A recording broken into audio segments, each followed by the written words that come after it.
principales recursos que utilizan los procesos para su ejecución. Después la administración de todos los periféricos de entrada-salida que están conectados en esa computadora, ¿sí? El chequeo de la impresora, de los parlantes, del teclado, del monitor, que todo esté funcionando correctamente y disponible tanto para los procesos como para el usuario. Después teníamos también que ejecuta y gestiona todas las aplicaciones, todos los programas que se ejecutan en la computadora, páginas web, aplicaciones, programas, todos ellos son chequeados y son administrados por el sistema operativo. Luego teníamos la administración de las autorizaciones, la elaboración de los perfiles de usuarios y definimos distintos tipos de usuario en esa computadora, qué tipo de permisos podemos dar a un archivo, si queremos hacerlo oculto, si queremos que sea solamente de lectura, si queremos que solamente sea de escritura para algunos tipos de usuarios, ¿sí? Y también qué permisos le voy a dar a cada tipo de usuario que defina para ese sistema operativo. Y por último habíamos visto los sistemas de archivos, ¿sí? Cada sistema de archivos tiene su tipo de sistema con el cual va gestionando el sistema operativo las maneras que tienen para gestionar los archivos, ¿sí? En una computadora nosotros vemos que tenemos fotos, tenemos imágenes, videos, .xls asociado a Excel, .doc asociado a lo que son los archivos Word, y así podemos ir encontrando distintos tipos de archivos. Entonces, para ir administrando toda esa cantidad de archivos, ¿sí? Que una de las partes fundamentales de la computadora, ¿cuál es? Precisamente la información. A nosotros es un problema cuando la computadora deja de funcionar. ¿Y qué es lo más valioso para nosotros? La información, ¿sí? Esa serie de documentos que tiene esa computadora. Si perdemos las fotos con la familia, los videos de recuerdos familiares, los trabajos que vamos presentando en la facultad o en el trabajo, nos implica un gran problema para nosotros como usuarios, porque esa es una de las partes más valiosas que contiene la computadora. Entonces, por eso es importante el sistema de archivos que va asegurando eso, la disponibilidad de los archivos, que se pueda acceder a ellos en todo momento y qué tipo de modificaciones se van haciendo sobre los mismos, ¿sí? Después habíamos comenzado a ver cuáles eran los componentes de los sistemas operativos, ¿sí? Todos los sistemas operativos tienen un componente central, principal, que se trata del núcleo o el kernel, ¿sí? Son dos de los términos que ese elemento principal tienen los sistemas operativos. ¿De qué se encarga el núcleo? ¿De qué se encarga el kernel? De todas las operaciones centrales que va a tener el sistema operativo, ¿sí? Habíamos dicho, bueno, de chequear las aplicaciones, ¿sí? Que se ejecuten, de que vayan recibiendo los procesos la cantidad de memoria RAM que va teniendo asignada, el uso de tiempo del procesador, la disponibilidad de todos los periféricos. Todo es digitado por esta parte central, chicos, que es el corazón del sistema operativo, que es el núcleo o el kernel. Entonces, cuando ustedes escuchen ese término del kernel, ¿sí? Se refiere a ese componente principal, al núcleo del sistema operativo. Luego, otro componente es el intérprete de comandos, ¿sí? ¿Qué es un programa? ¿Alguien sabe qué es el programa? ¿Cómo me podría definir un programa? Como conjunto de instrucciones.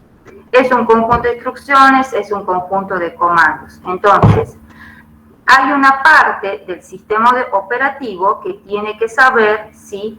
¿Qué es lo que tiene que hacer ese programa? ¿Sí?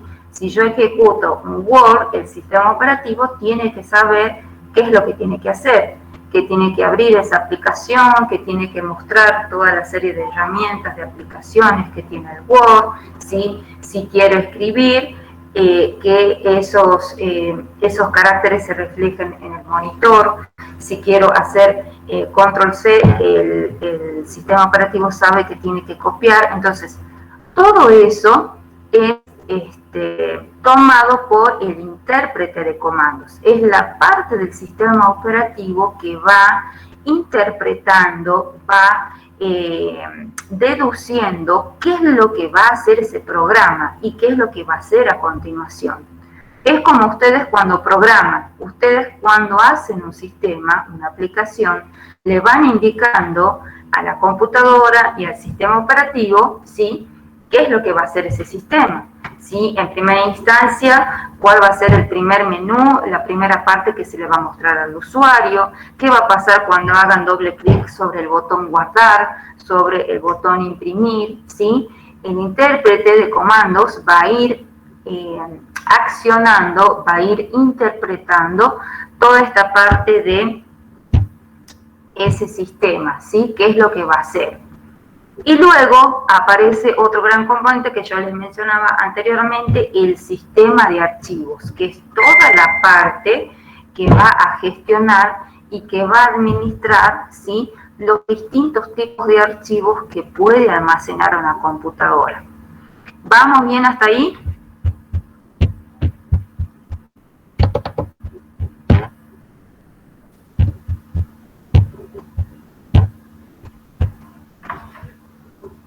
Bien, entonces, en base a la definición de sistemas operativos y los componentes que puede tener un sistema operativo, nosotros vemos los distintos tipos de sistemas operativos que podemos encontrar.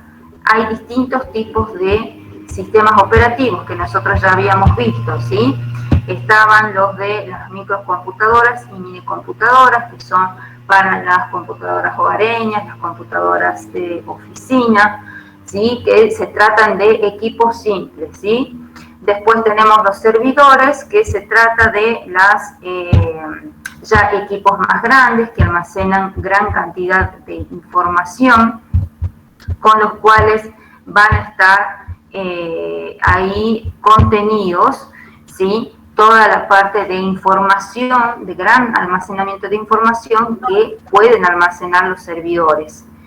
Después están los sistemas operativos para mainframes, que son los equipos más grandes, que van a administrar ya gran cantidad de equipos y más cantidad de información.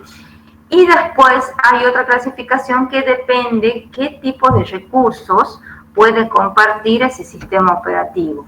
Los sistemas operativos monoprograma, que son aquellos sistemas operativos que solamente pueden hacer una tarea en ese momento y que no pueden compartir ningún tipo de recursos, ¿sí?, que solamente van a funcionar para ese momento. Por ejemplo, ¿cuáles serían? Las computadoras que están en los supermercados, ¿sí?, que solamente ejecutan ese sistema de registro de ventas de productos, ¿sí?, el importe total, el registro del día, quién es la persona que está a cargo en esa caja del supermercado. Ese es un ejemplo de sistema operativo de monoprograma. Y después están los sistemas operativos multiprogramas, multitareas, que van a realizar varias aplicaciones, varias tareas al mismo tiempo, ¿sí? Es, por ejemplo, lo que nosotros vemos con Windows, con Mac, con Linux, que podemos ejecutar varias aplicaciones y que se están ejecutando todas al mismo tiempo. Luego habíamos visto los tipos de sistemas operativos según la interacción que podía tener ese sistema operativo. Si había sistemas operativos para procesamientos por lotes, aquellos que reciben de a lote, por grupo, por conjunto, el conjunto de procesos que puede ejecutar al mismo tiempo. Por ejemplo, recibe un lote de 5 procesos. Cuando se terminen de ejecutar esos 5 procesos, reciba el próximo lote con los siguientes 5 procesos. Por eso se dice que de esa manera interactúa ese sistema operativo, por lote. Después están los sistemas operativos interactivos, por ejemplo, como el Windows, como el Android, ¿sí?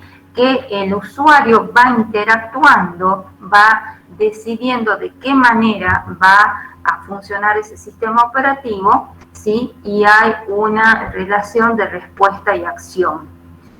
Y los sistemas operativos de tiempo real, que son los sistemas operativos que en ese momento ejecutan la operación. Por ejemplo, esos sistemas operativos que están en las empresas de producción de productos, ¿sí? Hay maquinaria que están diseñadas para una tarea en especial. Por ejemplo, la fábrica de zapatos. Habrá unas máquinas que al comienzo harán la primera etapa, ¿sí?, de fabricación de las suelas del calzado, por ejemplo. Después, otras máquinas harán la parte del cuero, de la parte del cuerpo del calzado. Entonces, cada tipo de máquina va a hacer un tipo de tarea en especial, ¿sí? Ustedes habían presentado ese trabajo de clasificación de los distintos tipos de sistemas operativos. ¿Qué conclusión llegaron con el trabajo que hicieron? ¿Hay sistemas operativos que se repiten para cada categoría?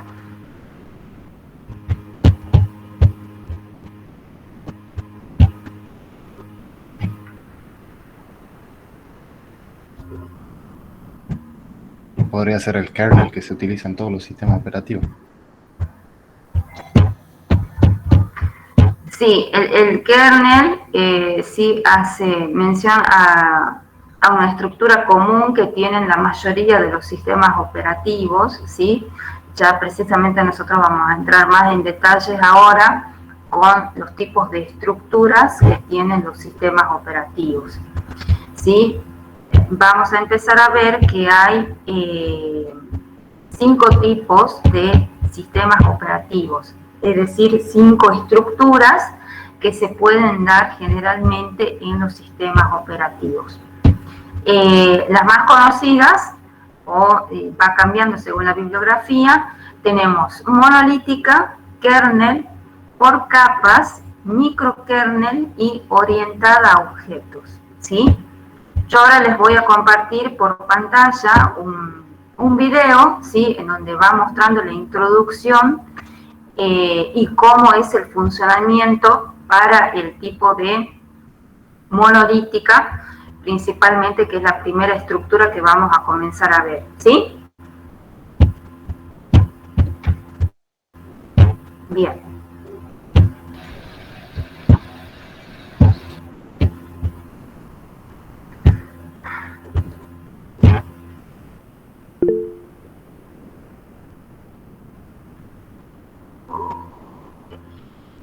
Entonces, ¿ahí están viendo la pantalla? Sí. Sí, profe. Sí, profe. Sí, profe.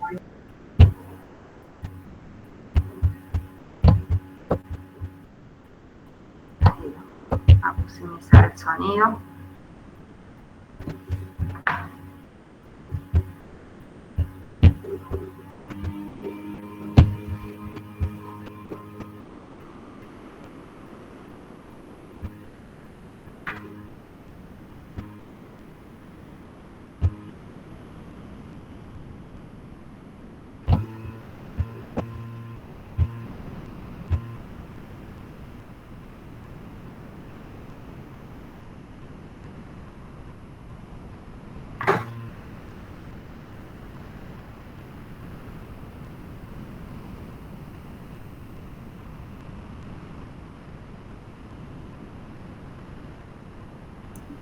Profe, no se está escuchando.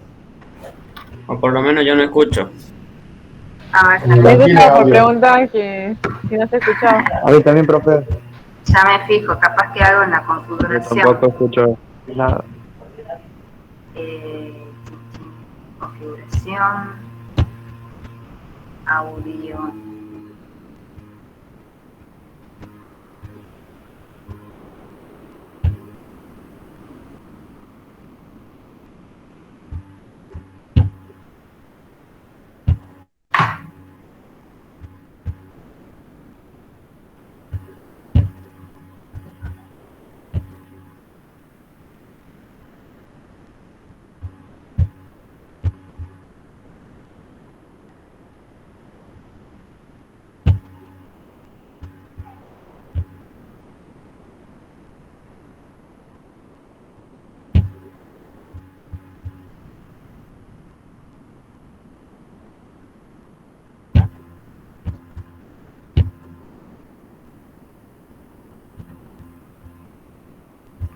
Ahí comienzo de nuevo, me avisan.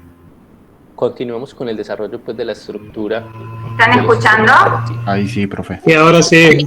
Ahí sí. Ahora sí, profe. Capítulo de la forma Ahora sí. como este gran cuerpo de software es desarrollado, ¿cierto? Para empezar a hablar pues, de la estructura de los sistemas operativos, tenemos que tener algo claro, ¿cierto? ¿Qué es el kernel de un sistema operativo?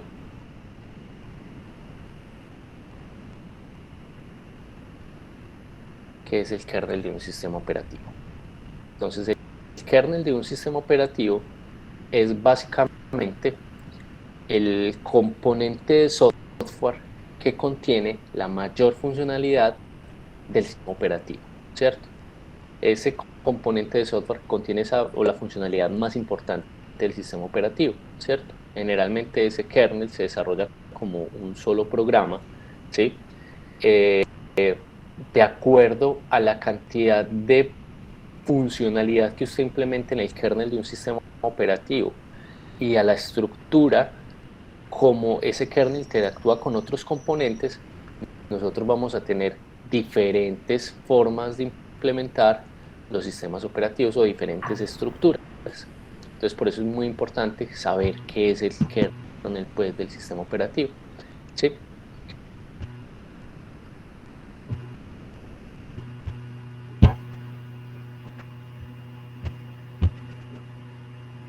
Igual nosotros lo hemos hablado, ¿cierto? Acá durante el desarrollo del primer capítulo y parte de este capítulo 2 siempre hemos hablado de un kernel del sistema operativo y un kernel del sistema operativo y siempre lo vamos a seguir hablando, ¿cierto?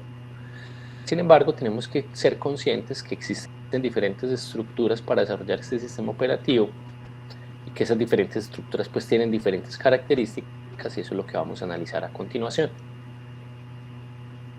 Históricamente, cuando los sistemas operativos empezaron a ser desarrollados, básicamente lo que se tenía era un sistema de software, un programa que era el sistema operativo, que todas las funcionalidades del sistema las tenía incluidas en un solo programa. Esa es la estructura monolítica, ¿cierto? La estructura monolítica o la estructura simple, básicamente lo que hacía era un programa proporcionaba la mayor funcionalidad posible en el menor espacio. Ejemplos de estructura monolítica, o sea, digamos, todo se ejecuta en el sistema, digamos, en el kernel del sistema operativo, perdón, es el caso de MS-DOS, ¿cierto? Este sistema operativo antiguo de Microsoft tenía todos los componentes incluidos o directamente incluidos en un solo programa en el kernel del sistema operativo. Esos componentes no estaban necesariamente divididos entre módulos, digamos, al ser un sistema tan simple, pues no había necesidad de desarrollar módulos, sus interfaces y niveles de funcionalidad no estaban bien separados, digamos, era simplemente el desarrollo de todo el programa de la funcionalidad del sistema operativo en un solo programa y muy entrelazada esa funcionalidad sin dividir responsabilidades para ninguno de los componentes principales del sistema. Este tipo de estructuras funcionaba muy bien en ese tipo de sistemas, digamos, básicos, antiguos, porque el sistema operativo no hacía realmente muchas actividades. En el momento que el sistema empezó a desarrollar más actividades, a crecer, a hacer un sistema de software mucho más complejo, pues entonces también se vio la necesidad de mover o de cambiar esa forma como trabajaba el sistema operativo en su estructura monolítica a una estructura mejor, ¿cierto? Es el caso, por ejemplo, de los sistemas Unix, antiguos.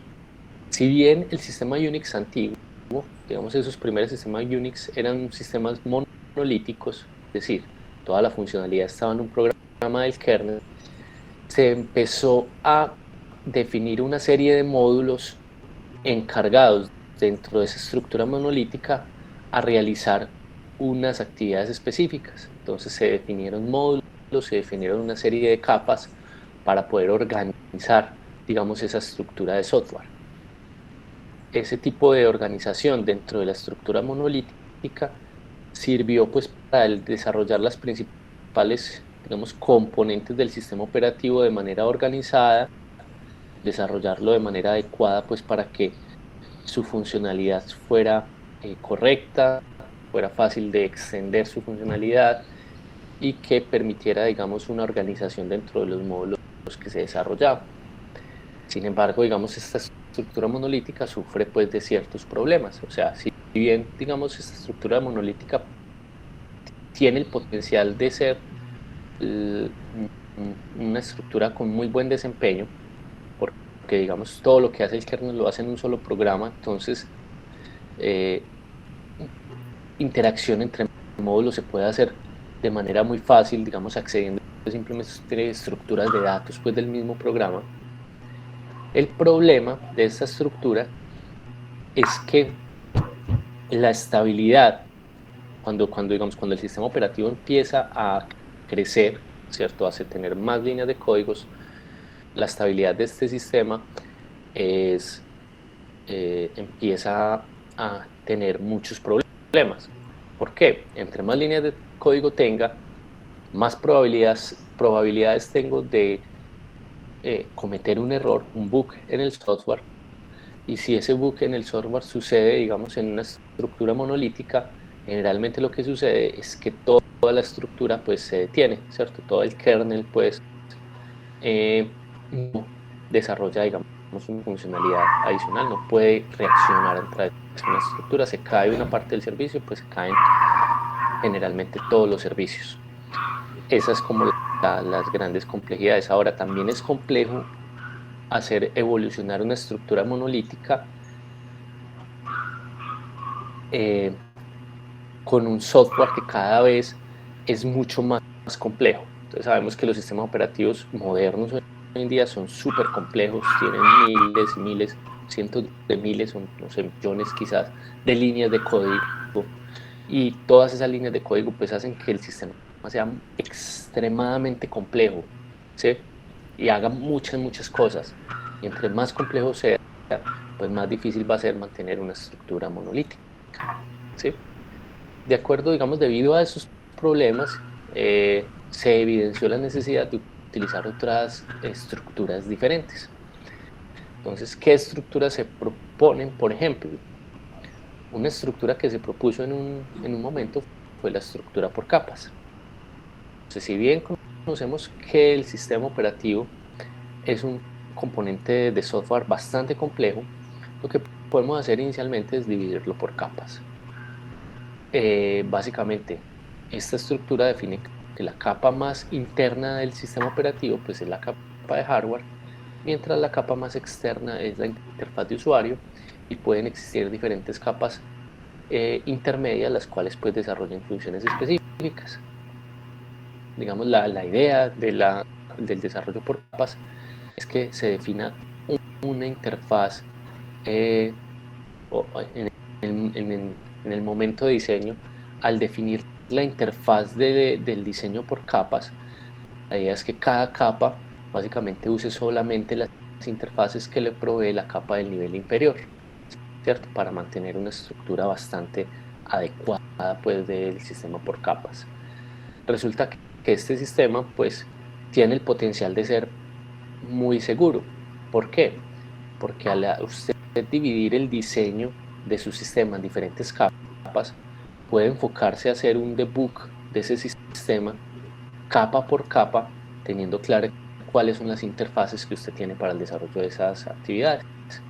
Entonces, usted, al tener una menor funcionalidad en la capa, puede hacer un proceso de pruebas muy riguroso para determinar que efectivamente cuando usted desarrolla una actividad en esta capa, usted tenga la salida solicitada para cada uno de los componentes de la capa, sin tener todo el sistema interactuando en un momento determinado. Puede entonces hacer un debug capa por capa, minimizando la probabilidad de errores, ¿cierto? Si minimizamos la probabilidad de errores en el software, sabemos que estamos minimizando de algún modo las vulnerabilidades de este, ¿cierto? Entonces ese es un punto muy importante. El problema de esta estructura es el siguiente. Resulta que el diseño de un sistema operativo por capas, cuando el sistema empieza a ser cada vez más complejo, no es evidente. Es decir, es un proceso bastante difícil diseñar, saber diseñar este sistema por capas, saber qué funcionalidad iría exactamente en qué parte, en qué capa del sistema, ¿sí?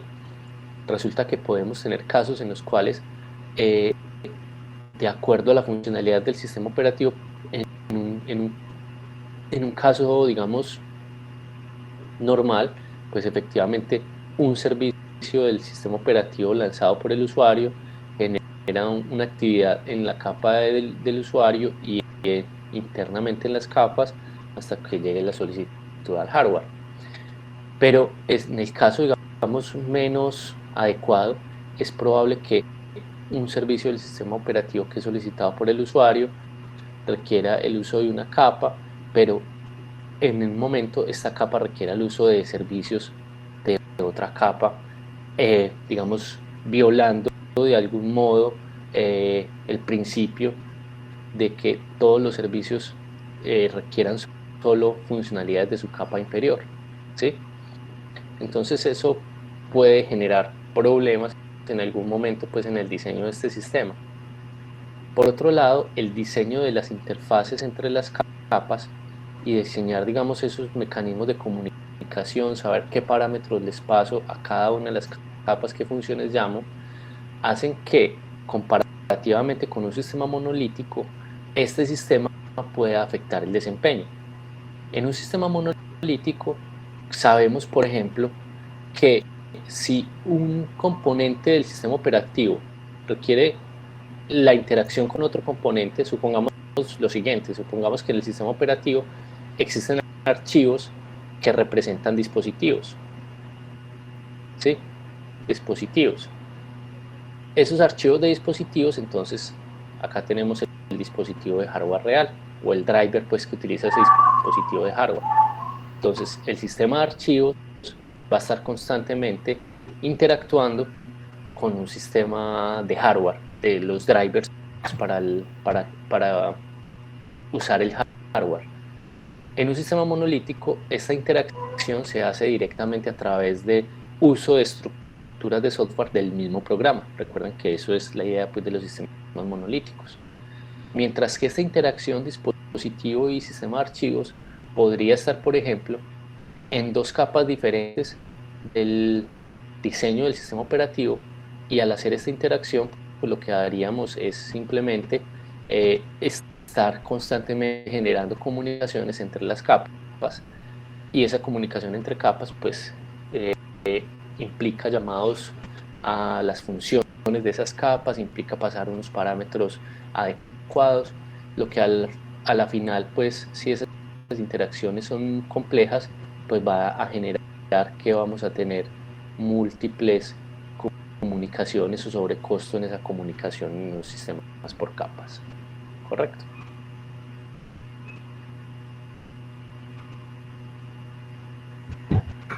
Bien, entonces,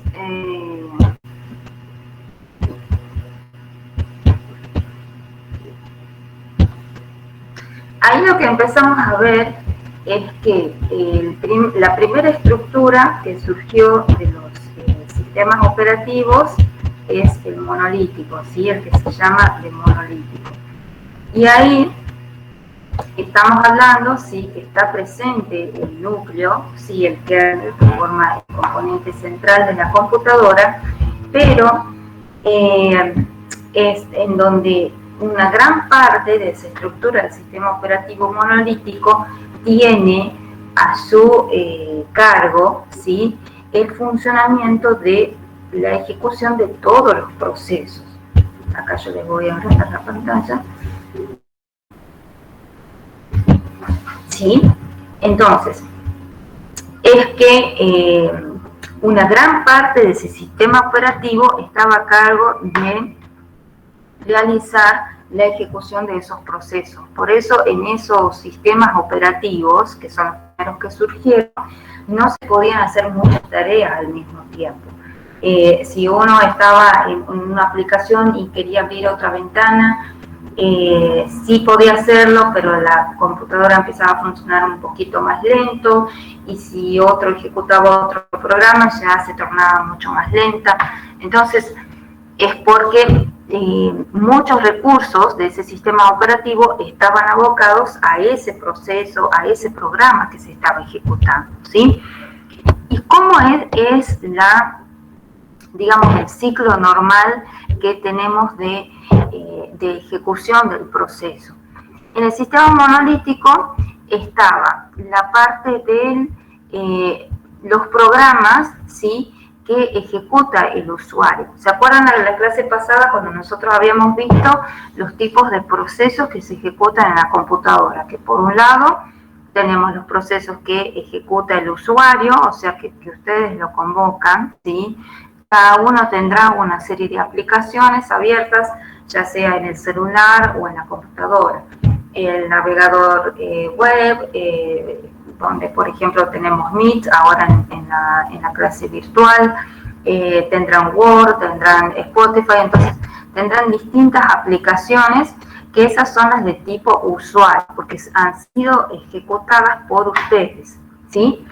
Entonces, en este ciclo normal de cuando un proceso empieza a ejecutarse en el sistema monolítico, ¿sí?, ese proceso entra a ser asignado por una porción de memoria RAM, ¿sí?, en donde acá, en esta parte, dentro de la tarjeta de la memoria RAM, ¿sí?, ubicarán cuál va a ser los procedimientos de servicio que esa aplicación, que ese proceso va a convocar para que se ejecute, ¿sí? Y ahí nosotros ya estamos hablando en un nivel de sistema operativo. Esta parte no la hace el usuario. El usuario simplemente hizo doble clic sobre un proceso, decidió ejecutar una determinada aplicación y eso se ejecuta a nivel usuario, pero a nivel sistema operativo comienza cuando ese programa tiene asignado una porción de memoria RAM y dentro de esa memoria se convoca el procedimiento de servicio de ese sistema operativo que va a ejecutar.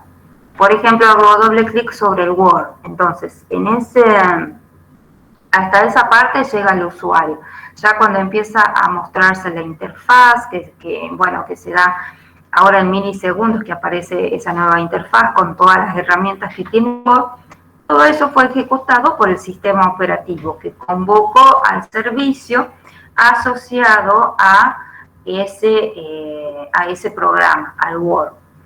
Por ejemplo, ustedes después chequen si tienen el instalador, por ejemplo, del Office, ¿sí? Se van a dar cuenta de la cantidad de carpetas, la cantidad de archivos que tiene ese programa para instalarse.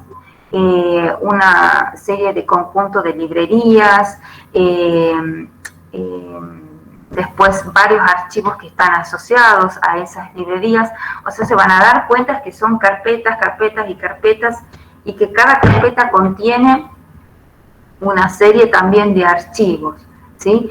Y es porque cada tipo de programa, por ejemplo, que tenemos nosotros en el Office, que instalamos el Excel, el Word, el PowerPoint, el Access, distintos programas, cada tipo de programa tiene asociados sus tipos de archivos, ¿sí? Y cuando se convoca una cierta parte del Office, será una cierta parte del archivo que se va a ejecutar. Y acá abajo ven que cuando se ejecuta este procedimiento principal, esta aplicación principal dentro del monolítico, empiezan las interacciones con los distintos tipos de procedimientos de servicio, ¿sí? Los procedimientos de servicios son los que son convocados por este procedimiento principal, ¿sí?, que solicita al sistema operativo que se ejecuten otros procedimientos para que pueda ejecutarse ese proceso, esa aplicación. Si yo convoco al Word, ¿sí? A nivel sistema operativo, el sistema convocará una serie de procedimientos para que se ejecute de manera correcta el Word, ¿sí? Se abra la interfaz, coloque todas las herramientas en posición y a disposición del usuario, ¿sí? Por eso algunas veces cuando ustedes abren el Word y, no sé, por ejemplo, les aparece deshabilitada la edición o les aparece en gris algunas herramientas, o directamente cuando quieren abrirlo les aparece un mensaje de error de que la aplicación no está disponible. Es porque en esta etapa de convocatoria de los procedimientos de servicios no está ocurriendo una conexión con el sistema operativo, ¿sí? Y luego están los procedimientos auxiliares, aquellos procedimientos que se ejecutan en el último nivel y que están de soporte para que todos estos procedimientos de servicio, para que este procedimiento principal dentro del monolítico funcionen de manera correcta. ¿Por qué dejó de utilizarse tanto después del surgimiento la estructura monolítica? Porque ya empezó a complejizarse la ejecución de tareas con el paso del tiempo, ¿sí? Con el paso del tiempo se fueron produciendo la mayor cantidad de ejecución de programas, ya podíamos ejecutar más programas al mismo tiempo. A su vez, cada programa insumía ocupar mayor cantidad de recursos de la computadora, requerían mayor cantidad de uso de la memoria RAM, mayor cantidad de asignado del uso del procesador. Entonces, ya era necesario otro tipo de interacción de estructura para el sistema operativo. Y así surge la próxima estructura, que es la de capas. Antes que pasemos a la de capas, ¿está claro lo del monolítico o hay alguna duda, consulta? Yo tengo una consulta, profe. Sí. ¿Cuándo surgió?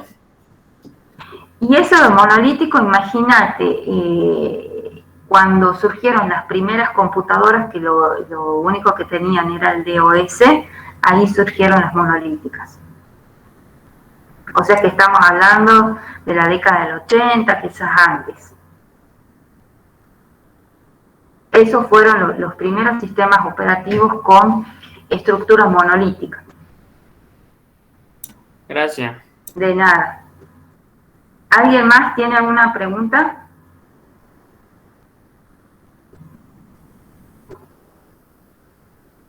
Bien. Entonces, de esa manera, chicos, funcionaba esta estructura monolítica. Después pasamos a lo de capas, ¿sí? Que ahí en el video les mostraba que ya la interacción que existe en este tipo de estructuras es distinto. ¿Por qué? Primero porque ya las funciones que se encuentran para cada parte de la computadora va a interactuar de manera distinta con las otras capas, ¿sí? Y empieza siempre de la parte externa, o sea, cuál es la parte de la computadora que tiene interacción con el usuario, que en este caso sería el operador, ¿sí? Entonces, en la capa más arriba, la capa superior, ahí estará la interacción que se tenga de la computadora con el usuario. Entonces, es esa interfaz, ¿sí? Que yo con el mouse, con el teclado, puedo ir controlando todo lo que funciona en la computadora. Después, según dependiendo qué ocurre en esa interacción, va a seguir en la próxima capa. Si yo hice doble clic sobre el Excel, ¿sí? En la capa siguiente se ejecutarán esos procesos que llevarán a que se levante ese programa, ese Excel, y después se muestre en la pantalla. Después seguirán los dispositivos de entrada-salida virtuales. Acá empieza el concepto de virtualidad. La virtualidad siempre está asociado a hacer de cuenta algo que funciona de tal manera, a aparentar cierta cosa que en realidad no es. Por ejemplo, estas son estrategias dentro del sistema operativo, dentro de la computadora, para, por ejemplo, indicarles a los procesos que son solamente ellos los que se ejecutan y no los otros, o de que solamente hay asignada una cierta parte de memoria RAM para ese proceso y no el resto. Entonces, es una manera, ¿sí?, de que tiene el sistema operativo de ir indicando a los procesos que se ejecutan una parte de la computadora, que no estén al tanto de toda la gama, de todo el conjunto que forma parte de esa computadora, ¿sí?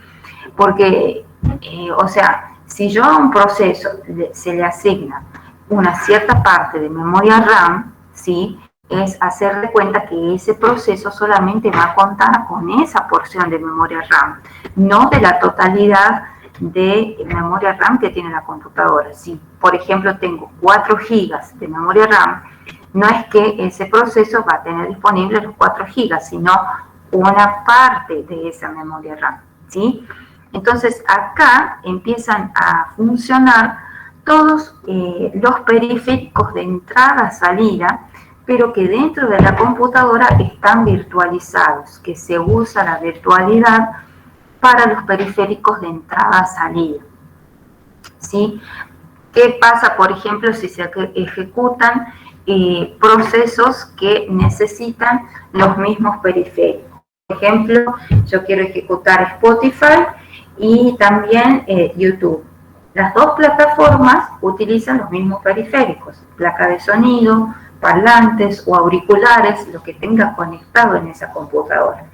Entonces, para permitir esa multitarea, ese multiprocesamiento, y que distintos procesos puedan utilizar esos mismos periféricos, ahí se aplica la virtualidad, o sea, hacer de cuenta que para ese proceso, para Spotify, está disponible la placa de sonido y los parlantes, y que para la aplicación de YouTube también están disponibles la placa de sonido y los parlantes, ¿sí?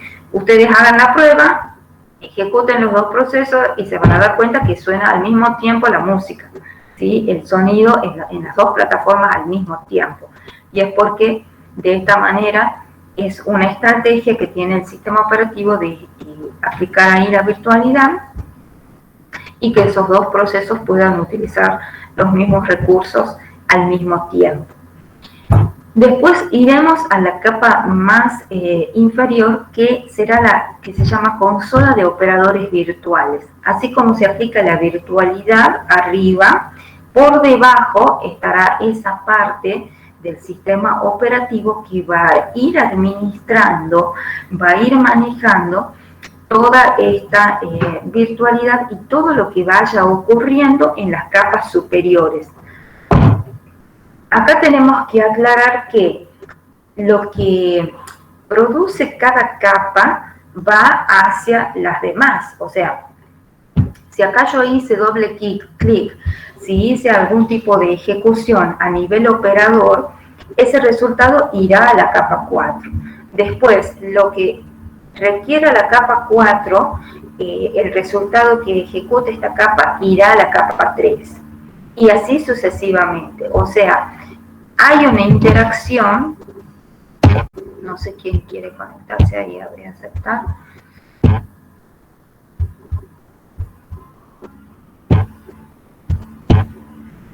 Ahí me estoy dando cuenta que no se actualizó, ya voy a cambiar. Esa era la diapositiva que tenían que ver, no sé si la estaban viendo.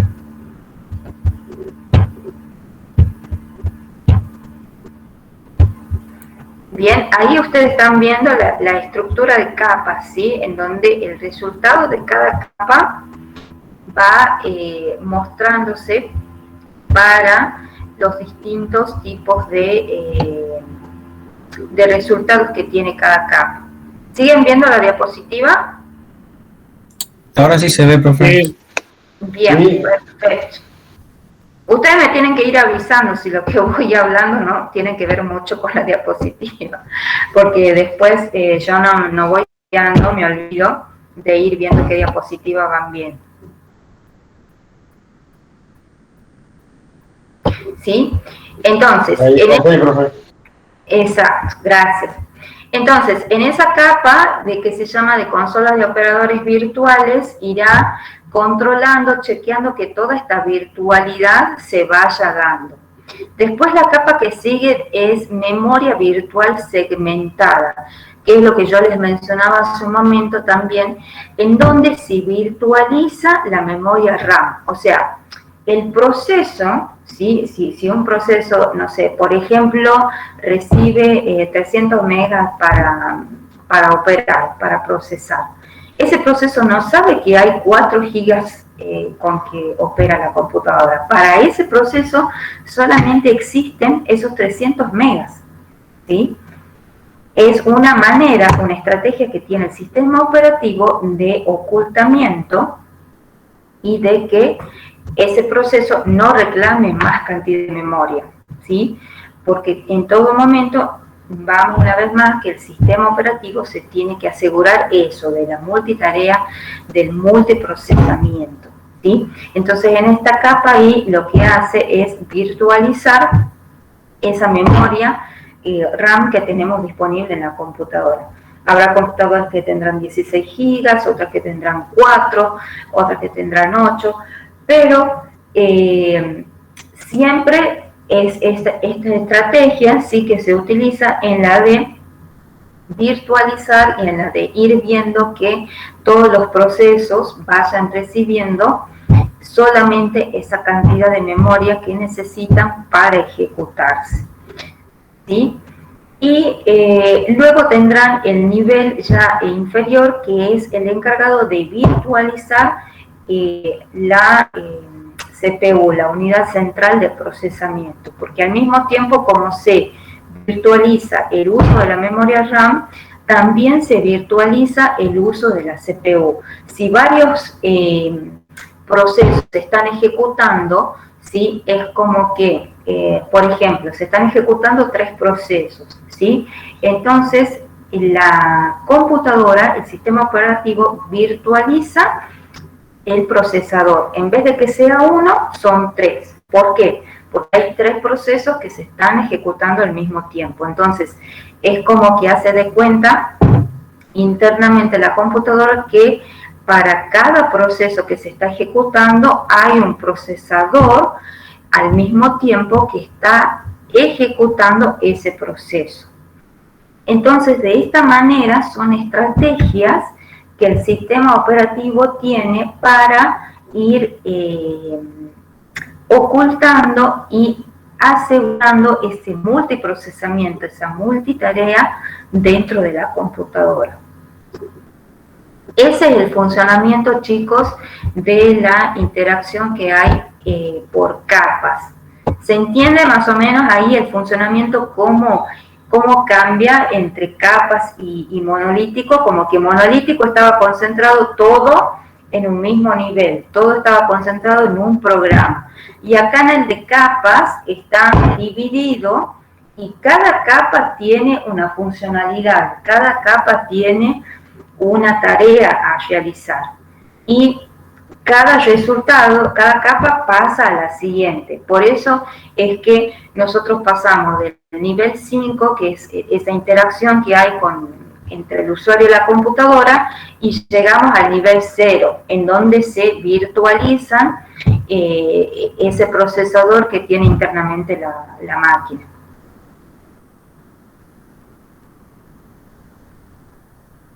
Bueno, de esta manera sí ustedes tienen que ir explicando ese cuadro que yo les fui dando por el grupo de cuadros comparativos de las estructuras de de los sistemas operativos, en donde tienen que ir explicando eso, el funcionamiento de cada estructura, cuándo surgió, en qué sistemas operativos se los utilizó o se los está utilizando en la actualidad, ¿sí?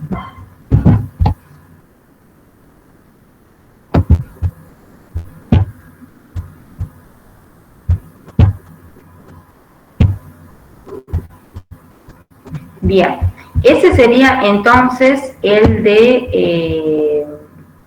que tenemos de capas.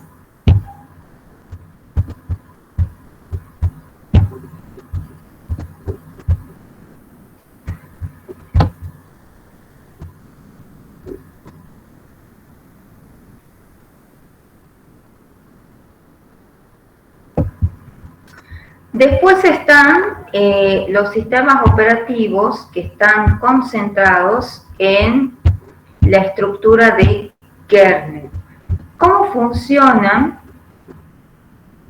los sistemas operativos basados en kernel?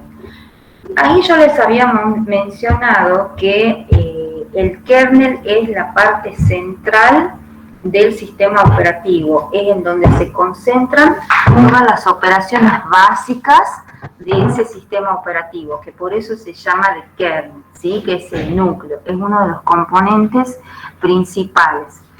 Y el kernel está a cargo de todas esas funciones primitivas, las de más bajo nivel, las más esenciales de ese sistema operativo.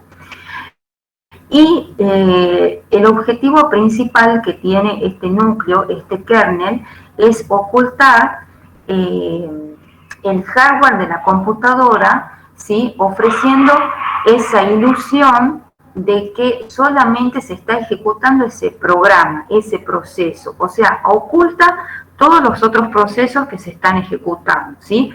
El proceso que está a cargo de ejecutar el Word, por ejemplo, no sabe que se está ejecutando en mi computadora el proceso de Chrome, de PowerPoint, de Meet. Solamente para ese proceso hace de cuenta que es el Word el que está ejecutándose en ese momento en la computadora, ¿sí? Entonces, de manera interna, ustedes van viendo que el kernel va creando este tipo de máquina virtual dentro de la computadora, ¿sí? Que se virtualiza el uso de la CPU, se virtualiza el uso de la memoria RAM, ¿sí? Y también al mismo tiempo se virtualiza esta ejecución de los procesos, que para cada proceso hace de cuenta que solamente ese proceso en particular se está ejecutando, ¿sí? Esa es la base de este sistema de kernel, ¿sí? Por eso ustedes van a ver que hay una interacción entre el kernel, que es la parte central de la computadora, y va a haber una interacción directa con lo que es la unidad central de procesamiento, la tarjeta de memoria y todos los dispositivos. ¿A qué hacen referencia ahí a los dispositivos? A todos los periféricos de entrada-salida que tiene conectada la computadora. Y al mismo tiempo el kernel interactuará con las aplicaciones que se ejecutan en la computadora, ¿sí? Por ejemplo, Rodrigo, ¿qué aplicaciones tenés vos abiertas en tu computadora? Ahora tengo el navegador, el Chrome, Ajá. en Word, nada más. Bien, bien.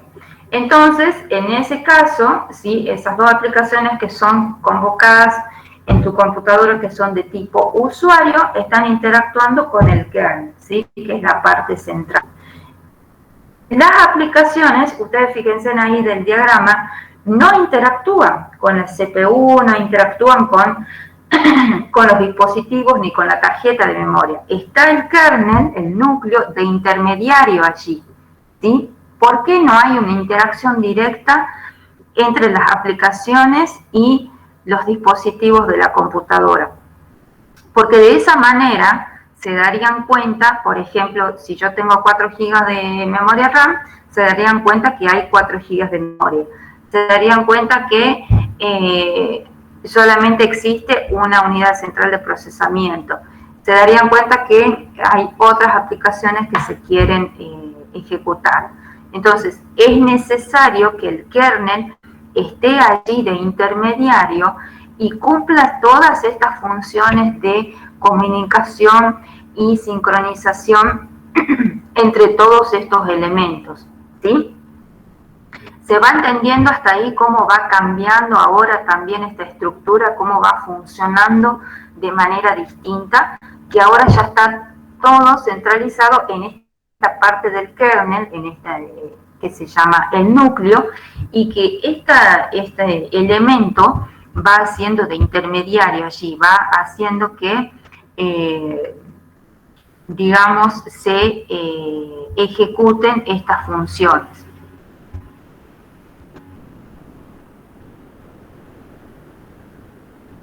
Bien, ¿qué otra parte tenemos que destacar ahí en esta estructura de kernel? También que la interacción que se produce entre el kernel y las aplicaciones se realizan a través siempre de funciones que consisten de comunicación y sincronización. Ahí es importante que el sistema operativo, que el núcleo, vaya teniendo en cuenta cuáles son los procesos convocados por el usuario, cuáles son los procesos convocados por el sistema operativo, cuáles son los procesos que se ejecutan en primer plano y en segundo plano. ¿Alguien sabe cuáles son, a qué nos referimos con procesos de primer plano y de segundo plano? Sí. De primer plano serían, por ejemplo, cuando estamos ejecutando algún programa o algo así, ¿verdad? Esos serían los que se muestran en primer plano, y los de segundo plano son los que están ocultos, digamos, que están funcionando. Antivirus es el segundo plano. Exacto, Claro. exacto, sí, sí. Generalmente los de primer plano son esos procesos que son ejecutados por el usuario, ¿sí? En la computadora de Rodrigo será el Word, el Chrome que tiene ahí habilitados. Otro proceso de segundo plano será el antivirus, ¿sí? Cuando nosotros vimos, por ejemplo, en los procesos, vimos que muchos procesos eran ejecutados por el antivirus, porque a pesar de que yo como usuario no lo ejecute al antivirus, sí se está ejecutando, porque es un proceso convocado por el sistema operativo. Chequea cuando estoy en internet las páginas que ingreso, que no se infiltren ni un virus, que todas las páginas sean válidas, que sean fidedignas. Si inserto un pendrive, que ese pendrive no tenga algún tipo de archivo dañino. Cuando quiero hacer un ejecutable, hago doble clic, que ese .exe no se trate de un virus. Entonces, son procesos que a pesar de que yo no los convoque como usuario, sí se producen, se ejecutan. Esos son los de segundo plano y generalmente son convocados por el sistema operativo, ¿sí? Entonces, imagínense toda la cantidad de procesos. Nosotros cuando hicimos la tarea vimos cantidad de procesos 91, 80, entonces entre los procesos del usuario, los procesos del sistema operativo, de primer plano, los de segundo plano, procesos cortos, procesos largos, procesos que requieren menor cantidad de recursos, procesos que requieren más cantidad de recursos, entonces tiene que haber una sincronización interna, tiene que haber un orden de decidir, bueno, qué procesos se van a ejecutar primero, cuáles se van a ejecutar después, cuáles van a ser los procesos que van a interactuar entre sí. Y toda esta tarea, chicos, la hace el kernel. Por eso es fundamental todas esta serie de tareas y de funcionalidades que tiene que cumplir el núcleo. Bien, después tenemos que la solicitud por parte de un proceso, o sea, cuando el usuario tiene que convocar un proceso. Cuando yo hago doble clic, por ejemplo, en el Word, ¿sí? Ahí se está realizando lo que se llama a una rutina del kernel, ¿sí? Que el sistema operativo ejecutará esa aplicación y demás. Ese conjunto de rutinas, esos procedimientos que convoca el sistema operativos, se conocen como APIs, ¿sí? Que viene de las siglas en inglés Application Program Kernel, ¿sí? O llamada al sistema. O sea, ahí, cuando yo hice doble clic en el Word, por ejemplo, estoy convocando al proceso del Word y ya después el sistema operativo se encargará, ¿sí? De visualizar la interfaz y de todas las herramientas. Entonces, es como que una llamada del usuario, ¿sí? Una interacción del usuario, ahí provocó que una llamada al sistema se ejecute. Bien, entonces, cada llamada al sistema va a ser distinta según el sistema operativo que se ejecute, ¿sí? En Windows funcionará de una manera, en Mac funcionará de otra manera, en GNU Linux funcionará de otra manera, ¿sí? Porque siempre vamos viendo que cada sistema operativo tiene su forma de interactuar, su forma de funcionar. Un ejemplo típico para esta estructura de kernel la van a encontrar en Unix, ¿sí? En Unix, sobre todo, que está centralizado todo en este elemento que es de kernel, ¿sí? Bien. ¿Vamos bien hasta ahí? ¿Se fue entendiendo entonces lo que hizo referencia a la estructura de kernel? Sí. Sí. Buenísimo. Bien. Entonces, ya fuimos viendo lo que es monolítico, que todo trabaja a un mismo nivel, ¿sí? Toda la mayoría de la funcionalidad se da en una gran parte del sistema operativo. Fuimos viendo el de capas, en donde hay una interacción entre capas y en donde cada nivel tiene sus funcionalidades. Y empezamos a ver lo que es del kernel, en donde hay una interacción entre las aplicaciones, la unidad central de procesamiento, la parte de memoria y los dispositivos de entrada y salida. Luego estará la parte de microkernel. La estructura de microkernel ya es una, digamos, es una variación de la estructura de kernel. Nosotros habíamos visto en kernel en donde cada, digamos, la parte central del sistema operativo, que era el núcleo, que es el kernel, estaban todas las funcionalidades, ¿sí? A partir de eso, ¿sí? Fue necesario minimizar estas funcionalidades a una parte más chica del sistema operativo. ¿Por qué? Porque con el paso del tiempo, ustedes van viendo que son mayores las cantidades de aplicaciones que se van ejecutando, mayor la velocidad de procesamiento, que cada vez se necesita que esas aplicaciones sean más rápidas, que los elementos también van a ir siendo más chicas. Entonces, en ese sentido, se necesita que, digamos, la parte central del núcleo sea más chica, ¿sí? Por eso fue surgiendo lo que son estas estructuras de microkernel, de micronúcleo. Entonces, el microkernel va implementando las funciones ya más esenciales del núcleo del sistema operativo, ¿sí?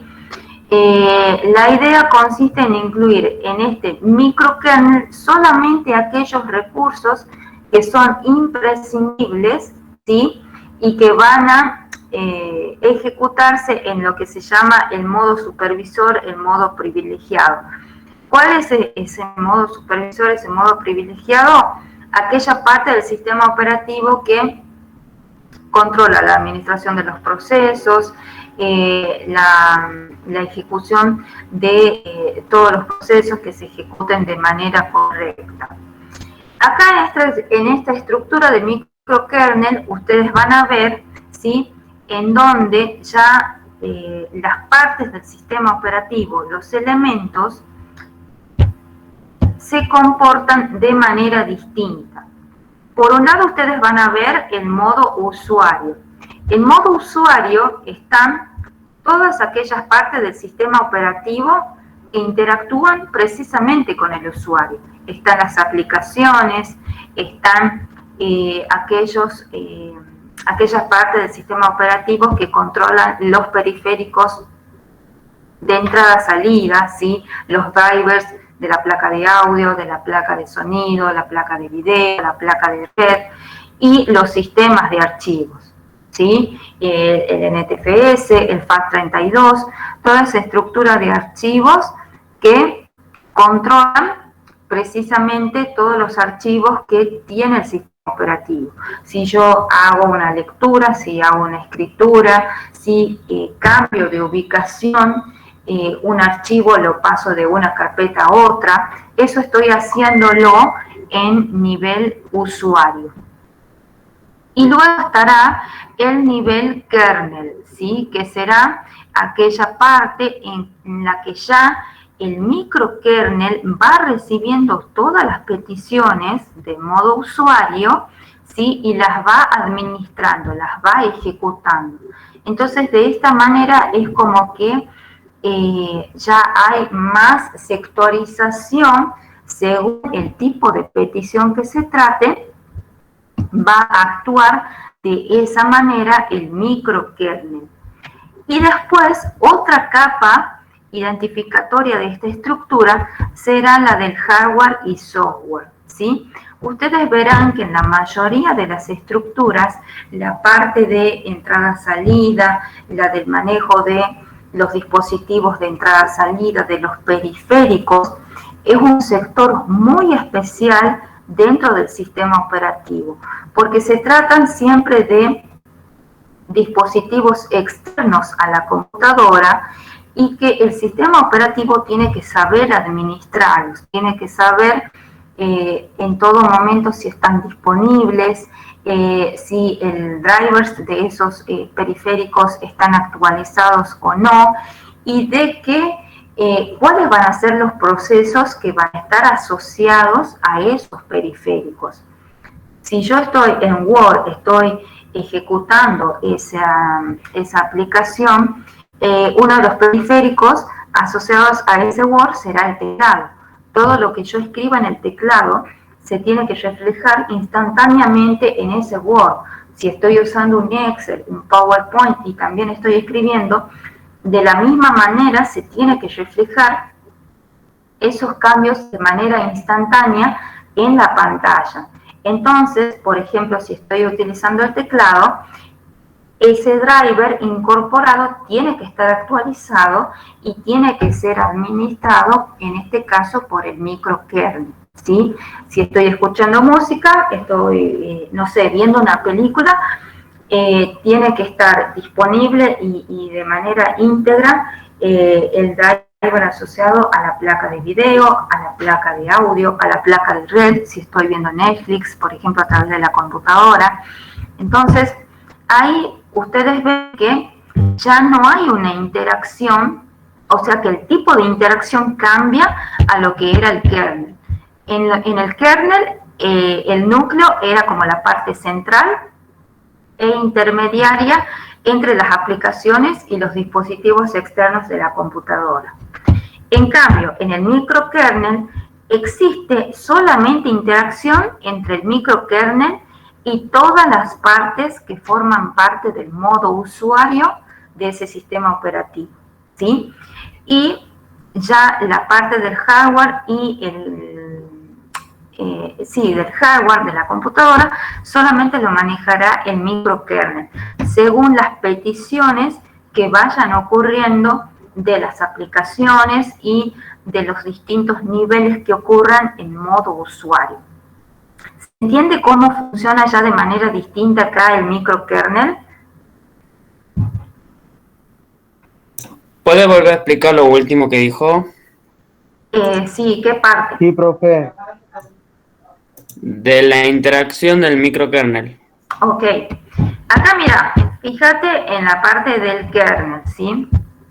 En esta parte el kernel era la parte central, la parte que comunicaba las aplicaciones con los dispositivos externos, con la CPU, con la memoria y los dispositivos, ¿sí?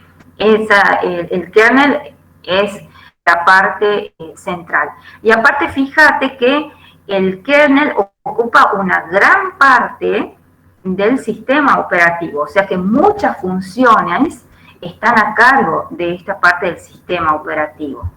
Y ahora, si nosotros comparamos esta parte con lo de microkernel, ¿sí?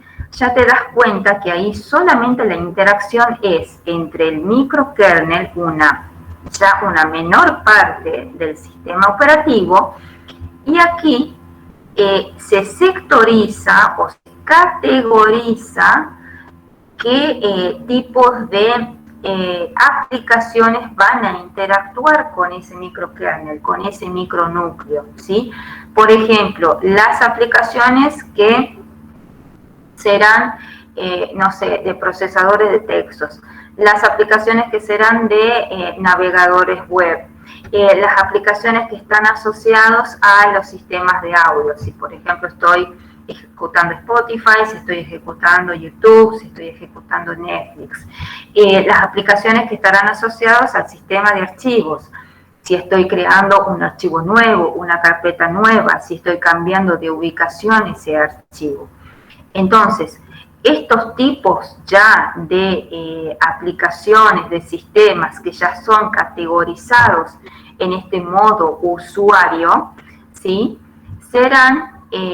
Interactuarán de manera ya distinta con el microkernel. Y fíjate que en la capa amarilla y la capa beige ya es otro modo, es lo que se llama el modo kernel, porque ahí solamente va a interactuar el núcleo, el micronúcleo, con la parte del hardware. ¿Sí? Ahí cambia el tipo de interacción. Eso es lo que tiene de distinto la estructura de microkernel con la de kernel, ¿sí? Y ahí ya ves visualmente también que ha cambiado de tamaño también el núcleo, ¿sí? Que ya ahora tiene funciones más específicas. Gracias. De nada, Marcelo. Entonces, hasta ahora vimos kernel, microkernel, monolítica y capas. Nos quedaría ver para la próxima clase, entonces, la estructura de orientado a objetos, ¿sí? Mientras tanto, ustedes pueden ir organizando y armando ese cuadro comparativo que también les va a servir a ustedes para el estudio, para el parcial, ¿sí? De cómo funciona cada estructura, en qué sistemas operativos se lo están utilizando o se los ha usado.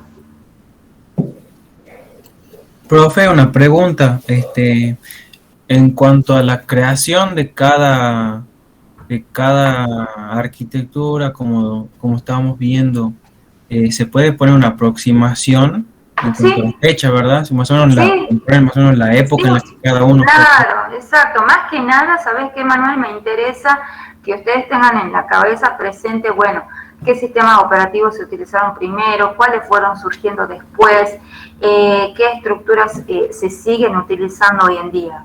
Con eso, que ustedes tengan identificada esa parte, me conformo. Bien, profe. Bien. Bueno, esta sería entonces la clase por hoy. Nos estamos conectando en la próxima clase. Y Ok, profe. Si van teniendo alguna duda con la confección de la tarea, me van avisando. Ok. Bien, profe. Bueno, Ok, profe. no. Nos vemos.